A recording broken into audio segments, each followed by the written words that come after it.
So this is Megan, Everloved Reborns. I have been asked to paint this lovely little head with hair, like I have with one of mine. So what I'm starting with is a Prismacolor pencil, and this one is in dark umber, which I find is a nice natural colour. And I'm starting to pencil in some eyebrows, which I always take up to the hairline.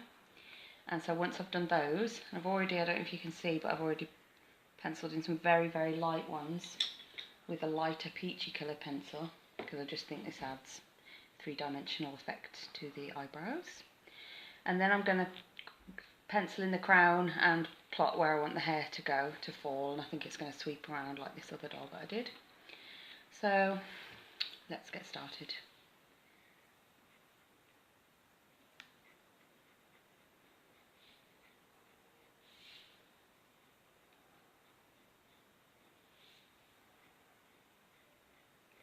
And when I use the pencils, I make sure that they're very, very sharp, and if they start to get a bit more blunt, then I sharpen them, because it's the only way you can get tiny, tiny fine lines and make them look natural.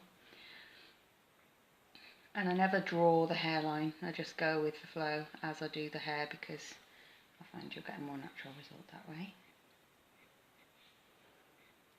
Another thing is that I'm barely touching the vinyl, so just use such a soft touch that you just barely even making a mark, as you can see here. I'm just scraping along there.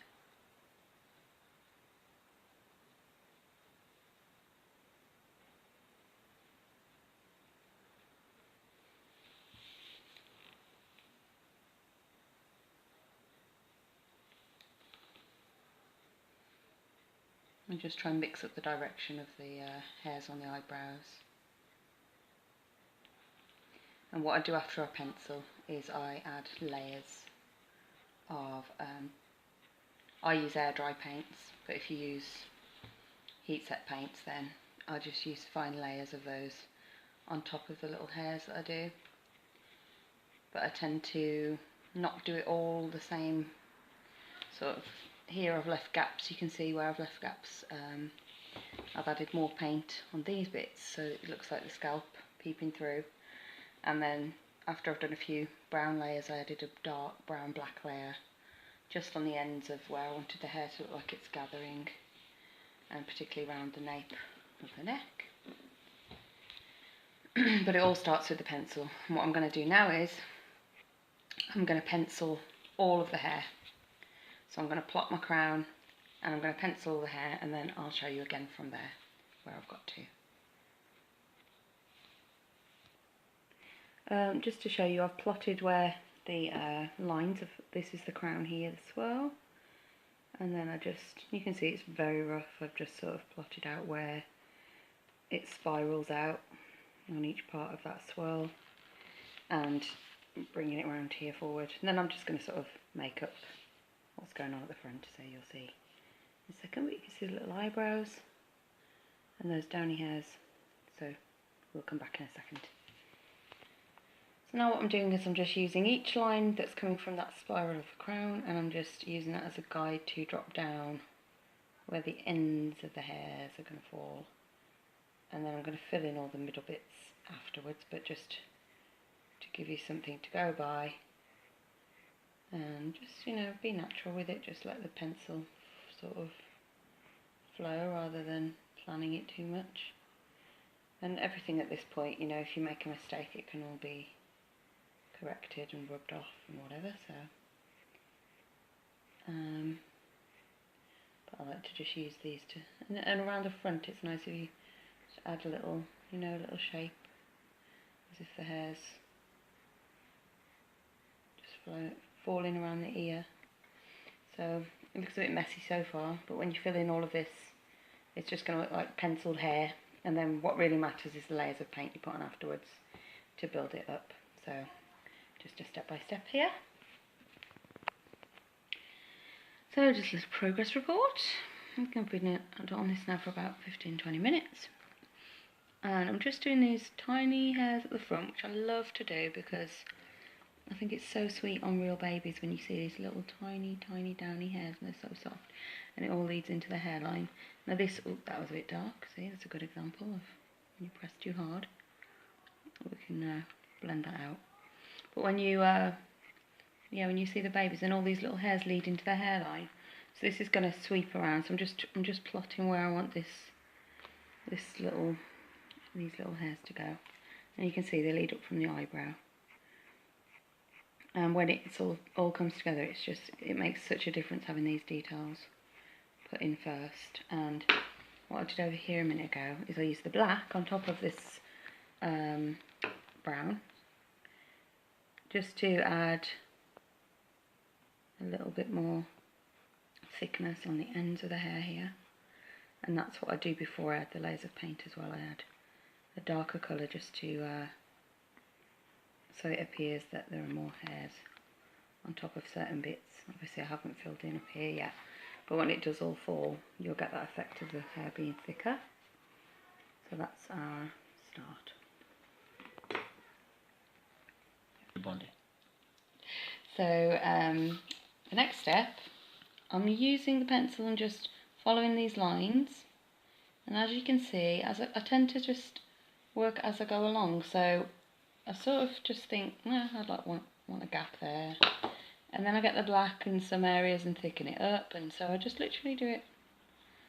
It's just not even a planned process really, and I think that's the best way, because sometimes if you plan something too much and it doesn't go to plan, then it's like that guy who paints, isn't it? What's his name? Bob Ross. Is that his name? And he goes, oh, and he does an accident, and he'll go, that can be a bird. So, you can always fix something if it's not quite right. Like if I just went like that, it's not exactly following the planned route, but that can just become a nice little bit of hair that's fallen, and a happy accident. That wasn't an accident, but you know what I mean. And that's now meant to be there. But hair, natural hair, it doesn't all just follow one direction anyway. I don't mean the band. You can tell I've had a smint. Okay, so that's just to show this in between step, and this is what I do. And I'll try and get a bit closer for you. Is it going to focus? Okay, it's as close as I can get. But you can see here, it's just looking more and more natural the more layers I add. We haven't even got to the painting yet. This baby looks happy.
Okay.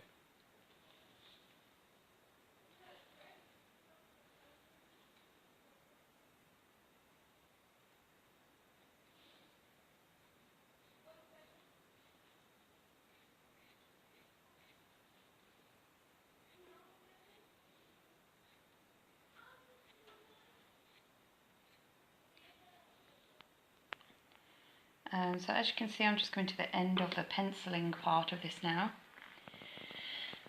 So I think I do usually finish here at the back. I like to get the front looking nice first, and then we just add in these little hairs. And as you know, we've got paint to add, so it hasn't got to be perfect. And it doesn't take a massive amount of time to do this. It might just take some practice to get the strokes just to, you know, just to find your own way of doing it, but once you get that, it doesn't take you long at all. I tend to do my hair in a similar way each time, because that just seems the way that I naturally want to do it. So, but I try and vary it a little from each doll. And then, so there you have, you know, just the basic. I'm going to add a bit more black here actually. And then, excitingly, we're going to paint. I'll get the paints ready now, and we will move on to step 2. I'd just like to show a close-up of these details I'm putting on. Just as the hair comes from the hairline and from the eyebrows here, I just like to add a few more strokes. I think this is the most important part really, because, you know, people are going to focus on the face of the doll, and this is where the hair really begins, but a lot of people, you know, they might not add these tiny details, and I just think it makes such a difference. You can see, and like I said, if you're not quite happy with it, you can always rub it off and do it again. I always set my hair with the matte varnish at the end, but until then, you know, it's quite easy to correct anything you do wrong. But you can see just the detail. I'm going to add a bit more to the brows with paint as well, but just around here, all those tiny hairs I just love. Oh, it's so cute. Yeah, so now we'll begin painting. The brush that I'm going to use to paint with is this one. Now, I'm not really fussy with the brush size. I had a lot of people ask me which brush do I use. This is like an eyeshadow brush. I do have a set of paint brushes, synthetic brushes, and as long as it has this shape for me, which is quite round, and it's thin to the side but thick, you know, when it's flat on, then it works really well. I've just found that I like this brush, so I keep using it again and again. And I've got my paint here, over here. So I've just got a little bit of the brow brown coloured air dry paint, and I'm going to show you how I do this. So all I do is follow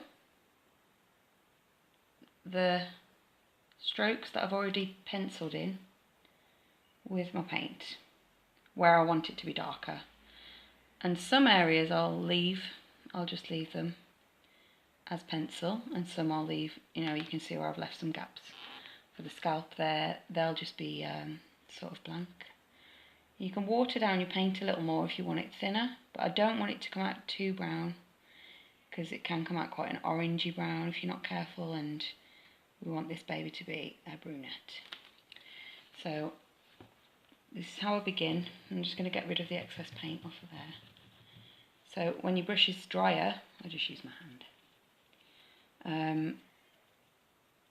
Then you can get more of the bristle strokes from your brush. So you can see here when I'm brushing, I don't know if you can see that, but you get these tiny bristles sort of forming the little hairs for you as well. And I'm just following. We don't want too much paint on the brush, so really just dip it into your paint and then get rid of the excess. And it softens the pencil lines, but it doesn't get rid of them, so you can see you're just going over the pencil. While it's wet, it's a bit difficult to see, but I'm just going to build up with this first layer of brown, and then I'll show you when that's done and you'll see the difference.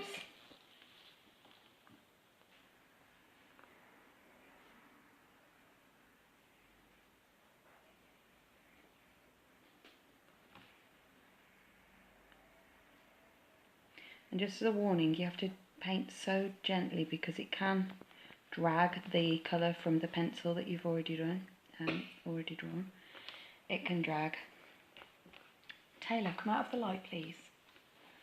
And I'm just going to follow these lines as best you can.